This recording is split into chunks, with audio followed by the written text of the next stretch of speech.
Well, hello there. I'm Christine and welcome to my channel. Today is the 14th of August 2024. It's a public holiday here in Brisbane where I am. So I thought I would take the opportunity to create a video on some of the energies that are happening in the skies at the moment, and also do a tarot reading. So today at August 14th, wherever you are in the world, Mars is meeting up with Jupiter in Gemini at 16 degrees. I do have some notes, so bear with me. I'd appreciate it. Now, we need Mars energy to sort of help us live and get things and what we go for and get our determination, and that Mars is the one that supplies that. And but also with Jupiter's reputation of bringing good things and enjoyable experiences, both these planets are activated in an air sign. So there's this optimistic energy of being able to go for it, whatever it is that you want. But you need to, it's an energy with Jupiter is all about your core values and your philosophies and what's important to you, and also it can be it rules the ninth house, so it can be, remember it like that ripple effect of everything that you do can ripple outward. So that is you have to keep that in the back of your mind with this energy. But this energy is also being supported by Mercury retrograde, and it's bringing this energy of being able to rewire our thoughts and what we need to get our lives moving in the direction that we want it to go. Because for some of us with the planetary sensitivities, or just in general, could be sensing and feeling that there's this moment of change coming. Even though it's mid-year, there's still things that can be done to make change. We can turn around and make change anytime we want. At any time we can say enough is enough and I'm going to make change. And what will help me do that? So coming up also on the 19th or the 20th, depending where you are in the world, there is a conjunction of, not a conjunction, a square between Jupiter and Gemini and Saturn in Pisces, and this is at 17 degrees. Jupiter and Saturn, which I know most of you know, but if you do not know, are the largest planets in our solar system. So they are forming a square, and they form a square roughly around every 10 years. So it is worth something to make note of or pay attention to if you're that way inclined and that's your interest. This happens to be what's called an opening square in the current Jupiter-Saturn cycle, which began back in December 2020 when they met up at 0 degrees Aquarius. Now squares, some people, if you have are studying astrology, dabble in astrology, or full on in astrology, can bring us often a certain amount of, oh, there's a square there, oh, I don't like those squares. But squares are actually opportunities to help bring about change. And with a square with Saturn and Jupiter, the message is it's time to take yourself seriously. It's time to take what's happening around you seriously, and to pay attention to what you are focusing on. It's important that you trust and focus on that you can make the changes that you want to make. And these changes, whilst you have to put the effort in, obviously, can happen with a degree of flow, because they're both in mutable signs, that being Gemini and Pisces. So once you decide, I'm going to create the life that I want, and that this life you have now is in your hands, and you can then, which is a Gemini thing, so I'm going to take what happens to me and be responsible and in my own hand, which is sort of a Gemini thing because they rule the hand, which is funny how that come out. You'll be able to do it without the drama of the cardinal signs wanting to be in charge, or the resistance of the fixed signs who like everything to be the same as before and yesterday. So under this vibration, you can get this sense of trust, not only within ourselves, but with others around us. And that will help us create a new way of doing things. So this I've got to look at dates with this because this does my head in. This Jupiter-Saturn square on August the 19th, 2024, is the first in a series of 3. Jupiter and Saturn squares, if you have personal, they happen, the second one will happen at 14 degrees in Gemini and Pisces on December 24, 2024. Have I got that right? The second one happens at 14 degrees Gemini and Pisces respectively on December the 24th, that won't get me get it, 2024. And the third and final one will happen, the Jupiter and Saturn square will be on June the 15th, 2025, after Jupiter and Saturn leave Gemini and Pisces, and Jupiter will move into Cancer and Saturn will move into Aries, and that will be like at 1 degree in the of Jupiter in Cancer and Saturn in Aries. So they're 1 degree, the degree transits that will happen then. So under this vibration, if you have any personal planets at 14 to 29 degrees in the signs of Gemini, Virgo, Sagittarius, Pisces, you could find this sort of can impact you or assist you. And if you are in a cardinal sign and you have these signs at 0 or 2 degrees in Aries, Cancer, Libra or Capricorn, then it could have another impact in your chart. So you need to look at your chart and look at the degrees and just say, well, where is this happening for me? That, or you can just go with the energy. So to gain the most of these times, we can sit quietly and look inside ourselves and believe and think, what is it that matters in the world and what can we do to make a difference? We can think about how do we want things to be, instead of sort of getting focused and caught up in I'm not happy with this and and the government and you can center yourself and think, well, how would I like things to be? And what is in my sphere of influence that I can do and make one change that will help me? Because this is a time where we can literally welcome new perspectives and embrace change and possibilities. So I wanted to just flick the cameras over to the desk, and I thought we'd do a reading for the collective. That one there, and there, and see what will help us make changes that could present in our lives with these transits, or what will help our overall well-being is what we can be asking with this. And this is a general reading for the collective, so just take what fits and leave what doesn't fit.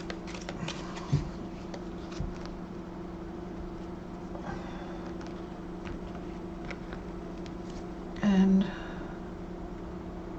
so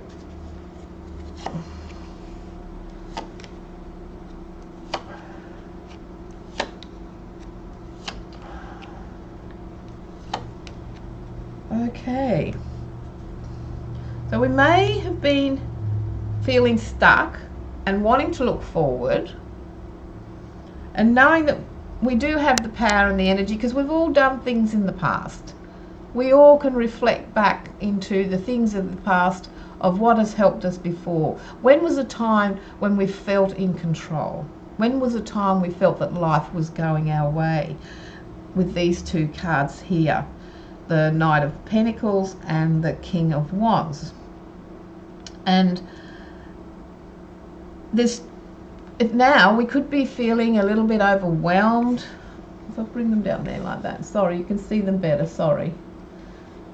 You can be feeling overwhelmed because all this change and you know, this Piscean water and reluctance and things like that. And we have to then focus on what we do have, take some time out to center ourselves and go within and see what is it important to us at the moment. What's out there that's shining? When was a time when life was on our side? And get that image up and then think, well, how would I like things to do and be for me now? What can I do to make things to be the way I would like them to be?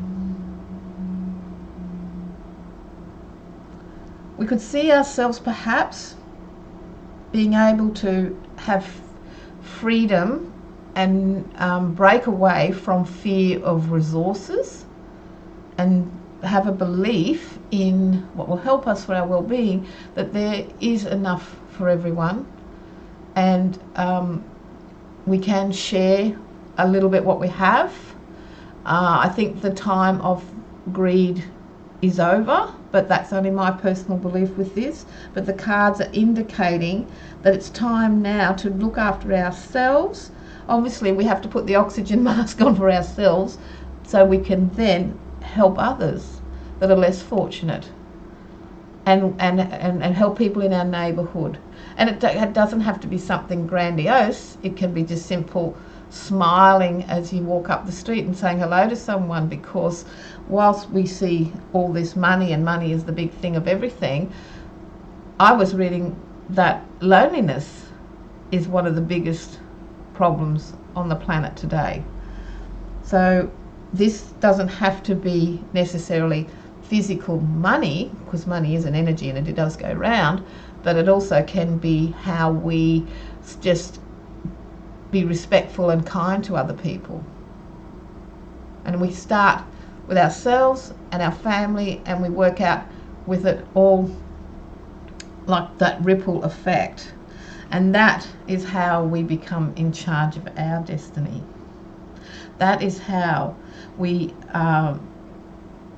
trust that we have everything that we need, and we can focus on optimism, as above, so below. And we can also just sort of focus and say, I have within me to create the life that I want for myself now. So we look within and we start small and trust that things will work out just fine, because we start off with the pondering here and the feeling of being stuck, to the magician of feeling empowered. And we only have to do one thing to make a change. Now, because it's Gemini, I found these, I mean, I've had these for a long time, but I was cleaning up my bookshelf the other day and I found these, and I find this here, the Gemini symbol always reminds me of a door. So I thought I would get this. This deck is put out by Rockpool Publishing. It's Divine Doors, and there's 40 cards of inspiration to answer our deepest reflections and inspired musings. So I just thought I would shuffle. And they're flipping over, they're wanting to speak to us. I'll just move this over so we can make room for the Divine Doors. Might be good. Put that there.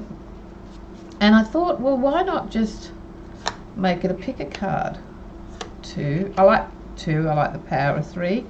I'll get one from the middle. Oh, two want to come. 1, 2, 3, 4. Now these are going to be divine messages.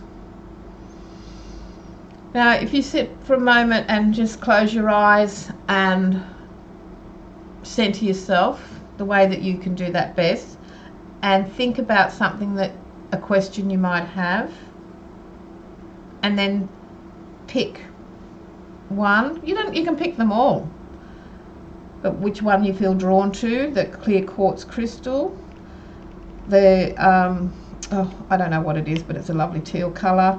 the rose quartz or the amber. If anyone knows the name of these crystals, please help me, because I do like crystals, but I do tend to keep it very simple. But these were given to me, so they're nice, and I like to use them because I like the colour and the energy more than what the books say they mean or their names. So if you picked the clear quartz, which is this lovely card of the path and the tree, the message for this card, there you can see that better. Begin here. Do not fear what travel brings, my dear. The moment is yours to begin now and here. There's also a little message here if you wanted to pass these on. Sometimes I feel tempted to put them on bus seats for people. I'm not ready to move on from them just yet, but when I am, that's probably what I'll do with them. If you pick the turquoise stone or teal looking stone, this is another lovely door. I love the way there's this growth over the door and what's inside, the message for us. This card is about a hummingbird's song. The nectar of sweetness and joy it brings, the hummingbird's healing as medicine sings. So we can allow ourselves, because I did when I was asking the cards before, what will help our well-being at the moment. So it's okay to take this message and take what fits and leave what doesn't fit, but you can also apply it to your own well-being and your own healing, or move towards what will make me feel better, what will help me at the moment. This is an amber one, and it's the white door. I hope you can see it all right. And its message for us, if that was the one you chose, a moment's joy. Sand through the hourglass, yet time could stand still. A moment lasts forever in the bliss of the heart's will. So you can reflect on that whichever way you want. But I think to find joy in the moment,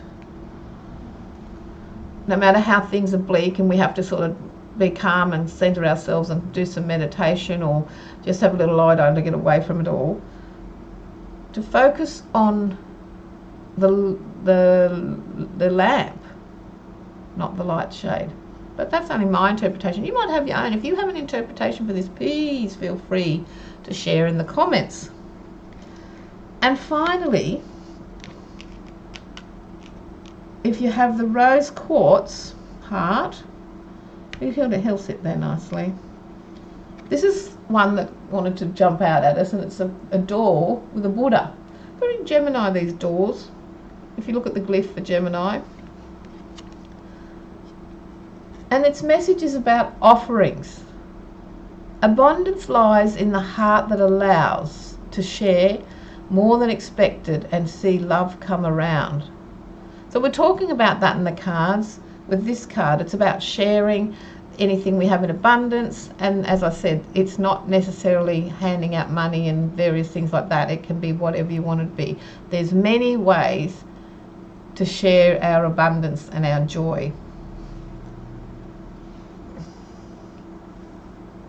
Let's go the cameras back. Oh, we didn't do what was at the bottom of the deck. Let's do that. It's time to walk away. We've got the Five of Swords at the bottom of the deck. It's time to walk away and spend time and heal our grief. Forgive those that have harmed us, if we can. Forgive, that's an easy thing to say, but as a therapist, it's not that easy to trot out and expect things to do. But become at peace with what has harmed us, what has wronged us, and time to do healing for ourselves. I'll put that there for healing. Just changing this back. Well, thank you for watching the video. I'd love to hear your thoughts in the comments, and I look forward to seeing you on the next video. Bye for now.